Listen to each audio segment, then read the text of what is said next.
এই পাশে দেখবেন কিছু তারুয়াল, এগুলোকে বলা হয় কাটারি, অনেকে বলে টাঙি। এগুলোও সেই মির্জাপুরের বাড়ি থেকে আনা হয়েছিল, মির্জাপুরের যখন বাড়ি বন্ধ করে দেওয়া হয়।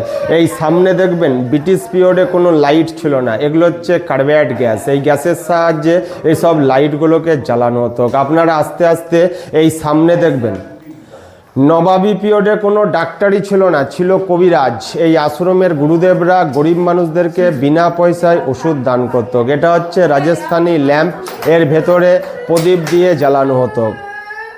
এখানে দেখুন কিছু লোহা, তামা, পেতলের বাসন দেখছেন। এই বাসন আনা হয়েছিল নবাবী পিরিয়ডে রাজস্থান, জয়পুর থেকে। এই বাসনগুলো এই কারণেই ব্যবহার করা হতো 250-300 গরিব মানুষদেরকে খাওয়ানোর জন্য। নিচে দেখুন পাথরের মতন পড়ে আছে। নবাবী পিরিয়ডে জেনারেটর মিল ছিল না, ছিল এই ধরনের জাঁতা। এইসব জাঁতাতে চাল ডাল গমগুলো পিসাই করা হতো। গোপরে দেখুন একটি আছে লাইট, এগুলোকে বলা হতো ডেলাইট। এই ডেলাইটগুলোকে জ্বালানো হতো হাতি মার্কা সাদা কেরোসিনের সাহায্যে। ওই পাশে দেখুন দুটো বড় বড় কড়াইয়ের মতন, ওগুলোকে বলা হতো তৈ। ওগুলো খালি একাদশীর দিনই ব্যবহার করা হতো।